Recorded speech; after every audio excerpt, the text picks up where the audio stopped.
Hello guys, welcome to my channel Neha your study guide. आज का topic शुरू करने से पहले अगर आप मेरे चैनल पर न्यू हैं तो प्लीज उसे सब्सक्राइब जरूर कीजिए। तो टॉपिक जो आज हम कर रहे हैं वो है class 12 business studies chapter 5 organising chapter. ठीक है, जिसमें हम टाइप्स ऑफ जो है ऑर्गेनाइजेशन स्ट्रक्चर पढ़ रहे थे, जिसमें हम फंक्शनल और डिविजनल स्ट्रक्चर के बारे में पढ़ रहे थे। फंक्शनल स्ट्रक्चर और डिविजनल स्ट्रक्चर ये क्या होता है, इनके एडवांटेजेस क्या है, डिसएडवांटेजेस क्या है, इसके बारे में ऑलरेडी सेपरेट वीडियो जो है बन चुकी है। अगर आपने अभी तक वो नहीं देखी है तो पहले जाके वो हमें चैनल पे उससे पहले आप देख सकते हैं। तो आज हम पढ़ेंगे डिफरेंस क्या होता है फंक्शनल और डिविजनल स्ट्रक्चर में।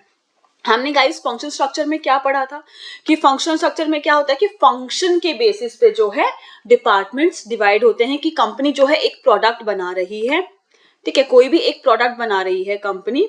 ये जो फर्म्स होती है ना, जो एक ही तरह का मतलब एक ही प्रोडक्ट, एक ही टाइप का प्रोडक्ट जो बनाती हैं, वो ज्यादातर इस स्ट्रक्चर को यूज करती हैं। कि भाई एक प्रोडक्ट बना रही है फॉर सी की कॉस्मेटिक, ठीक है, एक कॉस्मेटिक से रिलेटेबल जितने भी प्रोडक्ट्स होते हैं, मतलब मेन एक कॉस्मेटिक है, ठीक है, कॉस्मेटिक प्रोडक्ट वो बना रही है। अंदर उसके डिपार्टमेंट्स डिवाइडेड है। कैसे department? Purchase department, production department, sales department, marketing. जितने भी डिपार्टमेंट जो है ऑर्गेनाइजेशन बनाना चाहता है वो अपनी जो है डिपार्टमेंट होते हैं ऑर्गेनाइजेशन में क्रिएट करता है। पर यहाँ पे क्या हो रहा है, प्रोडक्ट एक ही है जिसके फंक्शन के बेसिस पे आगे कि उस प्रोडक्ट को बनाने के लिए जिन जिन डिपार्टमेंट्स की जरूरत है, परचेज की, प्रोडक्शन की, सेल्स की, मार्केटिंग की, ह्यूमन रिसोर्स, फाइनेंस, बहुत सारे डिपार्टमेंट होते हैं, तो उन्हें हम क्या कहते हैं? फंक्शनल स्ट्रक्चर कहते हैं। ठीक है, लेकिन डिविजनल स्ट्रक्चर क्या होता है? जब प्रोडक्ट के बेसिस पर डिपार्टमेंट बनते हैं। अब यहाँ पे प्रोडक्ट तो बेसिकली ज्यादातर एक या दो या हार्डली प्रोडक्ट है, ज्यादा प्रोडक्ट्स यहाँ पे बन नहीं रहे हैं, तभी जो है डिपार्टमेंट फंक्शन के बेसिस पे डिवाइड हो रखा है। लेकिन डिविजन स्ट्रक्चर बेसिकली जो ऑर्गेनाइजेशन मल्टी प्रोडक्ट में डील करती हैं वो डिविजन स्ट्रक्चर को फॉलो करती हैं। जैसे वो कॉस्मेटिक भी बना रहा है, वो मेडिसिन भी बना रहा है, वो टेक्सटाइल में भी डील कर रहा है, और भी कई सारी चीजें। जब मल्टीपल प्रोडक्ट में डील किया जा रहा है, ठीक है, डाइवर्सिफाइड प्रोडक्ट्स है, तब डिविजनल स्ट्रक्चर फॉलो किया जाता है। यहाँ पे प्रोडक्ट के बेसिस पे डिपार्टमेंट क्रिएट किए जाते हैं कि भाई कॉस्मेटिक का डिपार्टमेंट एक बना हुआ है, मेडिसिन का एक डिपार्टमेंट है अपना, टेक्सटाइल का अपना एक डिपार्टमेंट है, और जो भी वो प्रोडक्ट बना रहे हैं उसके अपने अपने डिपार्टमेंट अलग अलग बने हुए हैं। कॉस्मेटिक डिपार्टमेंट अपना एक अलग इंडिपेंडेंट काम करेगा, मेडिसिन डिपार्टमेंट अपना एक इंडिपेंडेंट काम कर रहा है, टेक्सटाइल डिपार्टमेंट अपना एक इंडिपेंडेंट काम कर रहा है। इन डिपार्टमेंट का एक दूसरे डिपार्टमेंट से कोई लेना देना या कोई इंटरफेरेंस नहीं है, हर एक डिपार्टमेंट अपना अपना जो है काम करता है। ठीक है, तो ये है हमारा डिवीजन, जहां पे प्रोडक्ट के बेसिस पे डिपार्टमेंट क्रिएट हो रहे हैं, और फंक्शन जहां पे फंक्शन के बेसिस पे जो है डिपार्टमेंट्स क्रिएट हो रहा है। ठीक है, अब हम इसके जो है डिफरेंस देख लेते हैं क्या होता है। पहला है basis of formation. This structure is formed on the basis of function. Function के बेसिस पे जो है ये स्ट्रक्चर फॉर्म किया जाता है। Production function, purchase function, sales function, marketing function, जो फंक्शंस हो रहे हैं उनके बेसिस पे जो है डिपार्टमेंट क्रिएट किए जाते हैं। सेल्स से रिलेटेड जितने भी काम हैं, जो भी एक्टिविटीज है वो सेल्स डिपार्टमेंट में डाल दी जाएंगी। जो प्रोडक्ट से रिलेटेड है वो प्रोडक्ट में, जो परचेज से रिलेटेड वो परचेज डिपार्टमेंट में डाल दिया जाता है। डिविजन स्ट्रक्चर का फॉर्मेशन कैसे होता है?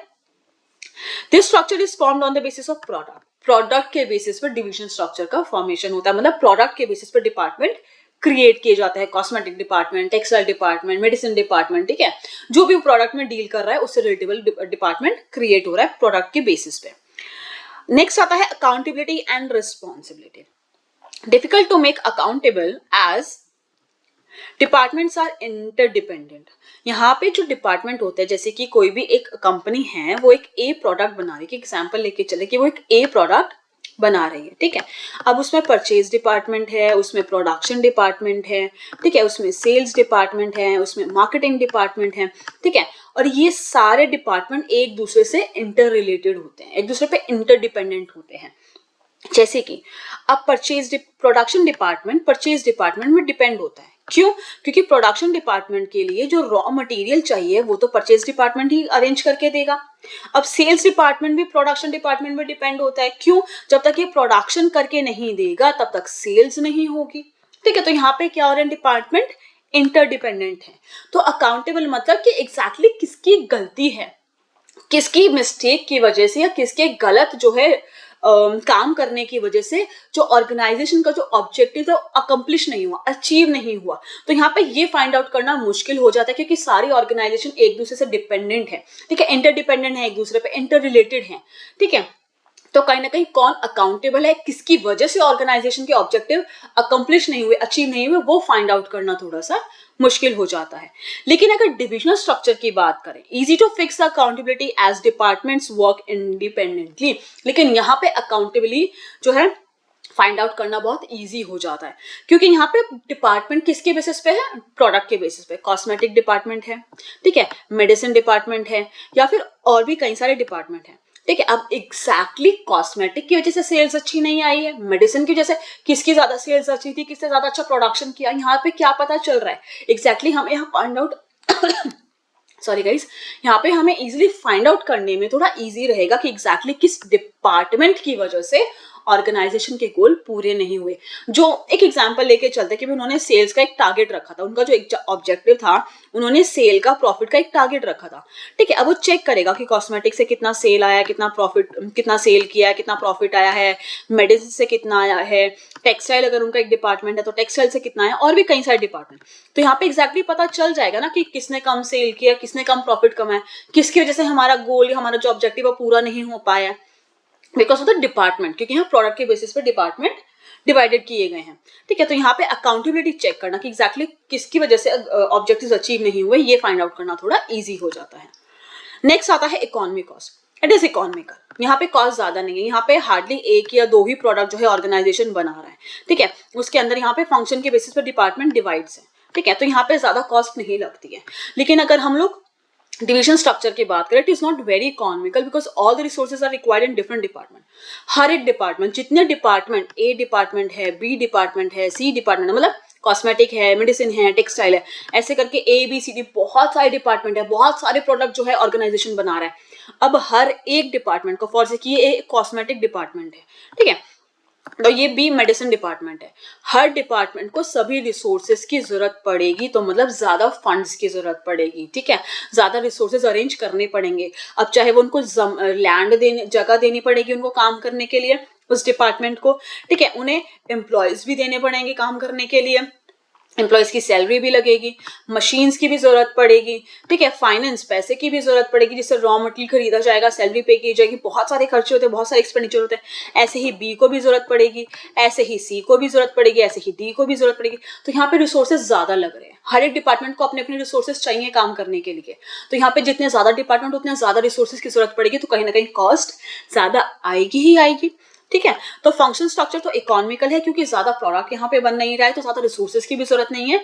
लेकिन डिविजन स्ट्रक्चर में जो है ज्यादा कॉस्ट आती है, ज्यादा थोड़ा इकोनॉमिकल नहीं होता नेचर में। नेक्स्ट आता है development of managers. Less chance as a manager become specialise in one function only. यहाँ पे थोड़ा कम चांसेस होते हैं कि मैनेजर स्पेशलाइज्ड हो, क्योंकि यहाँ पे मैनेजर जो है एक ही फंक्शन में स्पेशलाइज्ड है। जैसा कि हमने फंक्शन स्ट्रक्चर में पढ़ा था कि जब डिपार्टमेंट डिवाइड होते हैं, purchase department, production department, sales department, तो यहाँ पे जो एम्प्लॉय जिस भी डिपार्टमेंट में काम कर रहा है, वो प्रोडक्शन में काम कर रहा है, परचेज में काम कर रहा है, या सेल्स में काम कर रहा है, या मार्केटिंग किसी में भी डिपार्टमेंट में काम कर रहा है, उसको पर्टिकुलर उसी डिपार्टमेंट की, जिस डिपार्टमेंट से वो बिलोंग करता है, जिस डिपार्टमेंट में वो काम कर रहा है, उस डिपार्टमेंट से रिलेटेड ही उसको ट्रेनिंग दी जाती है। अगर बाय चांस उसे किसी और जो है डिपार्टमेंट में शिफ्ट करना पड़ जाए कि भाई दूसरे डिपार्टमेंट में अभी जरूरत है ज्यादा एम्प्लॉयज की, वहां पे ज्यादा इमरजेंस है जो प्रोडक्शन में या सेल्स में, अभी यहाँ पे एम्प्लॉय की जरूरत है, आप जो यहाँ पे हमारे अब अभी इतना काम है नहीं, आप जाके उस डिपार्टमेंट में काम करते, तो वो नहीं कर सकते। उनको पहले ट्रेन करना पड़ेगा उस डिपार्टमेंट के लिए, तभी वो काम कर पाएंगे, क्योंकि उनको ट्रेनिंग, जो उनके स्किल्स है, जो उनको जो ट्रेनिंग मिली हुई है, वो सारी सिर्फ उन एक पर्टिकुलर डिपार्टमेंट के लिए ही बनी हुई है जिससे वो बिलोंग करते हैं। तो यहाँ पे स्पेशलाइजेशन होना थोड़ा सा कम हो जाता है। अगर हम डिविजनल की बात करें, more chances and manager perform multi function, ठीक है, यहाँ पे चांसेस ज्यादा होते हैं। जैसे कॉस्मेटिक डिपार्टमेंट है, उसमें जो मैनेजर होगा प्रोडक्शन भी कर रहा है, सेल्स में भी, मतलब वो जो हेड है वो सारे डिपार्टमेंट्स को देख रहा है, तो कहीं ना कहीं उसका स्पेशलाइजेशन ज्यादा होगा, वो सारे डिपार्टमेंट्स को जो है देख रहा है, वो सारी काफी सारी उसमें स्किल्स में जो है ट्रेंड होगा, और होगा उसके पास स्किल्स थोड़ा ज्यादा होगा, ठीक है, उसको नॉलेज ज्यादा मिलेगी चीजों की, तो कहीं ना कहीं मल्टी फंक्शन परफॉर्म कर रहा है, तो मैनेजर के स्पेशलाइज्ड होने के चांसेस थोड़े ज्यादा होते हैं। नेक्स्ट है specialisation. This type of structure being function specialisation. यहाँ पे स्पेशलाइजेशन किस में मिल रही है एम्प्लॉय को या मैनेजर को? फंक्शन में, एक पर्टिकुलर फंक्शन में उसको स्पेशलाइजेशन मिल रही है, या तो प्रोडक्शन या परचेज, जिस भी फंक्शन से वो बिलोंग कर रहा है उस फंक्शन से जो है उसको स्पेशलाइजेशन मिल रही है। यहाँ पे प्रोडक्ट स्पेशलाइजेशन आती है, ठीक है। यहाँ पे जो एम्प्लॉयज है वो अपने प्रोडक्ट में स्पेशलाइज्ड हो रहे हैं कि भाई जिसमें भी प्रोडक्ट में वो काम कर रहे हैं, कॉस्मेटिक डिपार्टमेंट में काम कर रहे हैं तो कॉस्मेटिक रिलेटेड स्पेशलाइज्ड हो रहा है, पूरे के पूरे प्रोडक्ट में वो स्पेशलाइज्ड हो रहे हैं, ठीक है, सिर्फ एक फंक्शन में नहीं। नेक्स्ट आता है coordination. Compare to division less when company is producing more product. अगर कंपनी ज्यादा प्रोडक्ट जो बना रही है तो यहाँ पे कोऑर्डिनेशन थोड़ा कम होता है, क्योंकि यहाँ पे जो है फंक्शंस के बेसिस पे डिवीजन हो रहा है ना, प्रोडक्ट के बेसिस पे नहीं। लेकिन यहाँ पे बेटर कोऑर्डिनेशन हो जाता है, क्योंकि activities related to one product are in one department only. Cosmetic से रिलेटेड जितनी भी एक्टिविटी है वो कॉस्मेटिक डिपार्टमेंट में ही डाल दी जा रही है। जो हमारी मेडिसिन रिलेटेड है वो मेडिसिन डिपार्टमेंट में ही डाल दी जा रही है। तो यहाँ पे सारे एम्प्लॉयज मेडिसिन रिलेटेड काम कर रहे हैं, यहाँ सारे एम्प्लॉयज कॉस्मेटिक डिपार्टमेंट से ही रिलेटेड काम कर रहे हैं अंदर, तो इनमें कोऑर्डिनेशन थोड़ा बेटर बनेगा। लेकिन हम फंक्शन की बात करें, अब जैसे कि वो 2 प्रोडक्ट बना रहे हैं, कॉस्मेटिक ही बना रहे हैं, ठीक है, वो एक कॉस्मेटिक बना रहा है, एक मेडिसिन बना रहा है, लेकिन उसने डिवीजन स्ट्रक्चर फॉलो नहीं किया हुआ, फंक्शन किया हुआ है। मतलब एक ही प्रोडक्शन फंक्शन है, एक ही परचेज है, एक ही सेल्स है और एक ही मार्केटिंग है, ठीक है। और ये सारे के सारे कॉस्मेटिक का काम भी कर रहे हैं, मेडिसिन का भी काम कर रहे हैं, दोनों मिक्सअप करके काम कर रहे हैं, ठीक है। यहाँ पे जो प्रोडक्शन में जितने भी एम्प्लॉयज है वो एक प्रोडक्ट नहीं 2 प्रोडक्ट के बीच में डीलिंग कर रहे हैं, तो कहीं ना कहीं कोऑर्डिनेशन वो अच्छे से बैठ नहीं पाएगा, क्योंकि यहाँ पे फंक्शंस भी इंटर रिलेटेबल होते हैं। लेकिन यहाँ के जो एम्प्लॉयज है वो पर्टिकुलर सिर्फ एक ही प्रोडक्ट के लिए काम करे, तो वो अपने प्रोडक्ट में जो है स्पेशलाइज्ड हो जाते हैं, कोऑर्डिनेशन अच्छा बैठ जाता है। नेक्स्ट है autonomy of operation, less autonomy of action. यहाँ पे ऑटोनॉमी थोड़ी कम मिलती है, मतलब ज्यादा आप अपनी मर्जी से काम नहीं कर पाते हो, ठीक है, आपको मैजिक सॉरी गाइस काम करना पड़ेगा। यहाँ पे मोर ऑटोनॉमी होता है।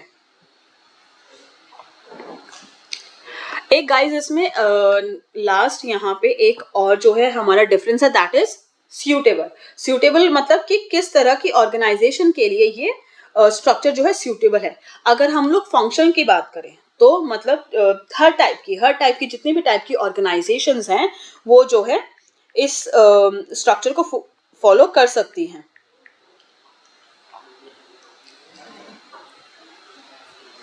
लेकिन अगर हम लोग डिविजन की बात करें तो यहाँ पे किस तरह की ऑर्गेनाइजेशन के लिए सूटेबल होगी? जो मल्टी फंक्शन परफॉर्म कर रही है, मल्टी प्रोडक्ट्स बना रही है, बेसिकली जो मल्टी प्रोडक्ट बना रही है, डाइवर्सिफाइड जिनकी एक्टिविटीज हैं वो जो है इस तरह की स्ट्रक्चर को फॉलो करती हैं ऑर्गेनाइजेशन, और जो फंक्शन जो है हर टाइप ऑफ ऑर्गेनाइजेशन के लिए फॉलो हो जाता है, ठीक है गाइस। तो ये था हमारा difference between function and division structure. I hope कि आपको ये क्लियर हो गया होगा। Formation, accountability and responsibility, economy cost, development of managers, specialisation, coordination, autonomy of operations and suitable.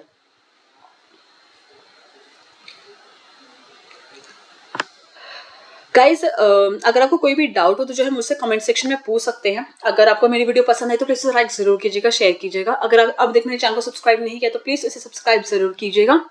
मैं इस चैप्टर से रिलेटेड जो और टॉपिक है उनकी वीडियो बहुत जल्दी ही अपलोड कर दूंगी। Thank you so much guys मेरी वीडियो देखने के लिए।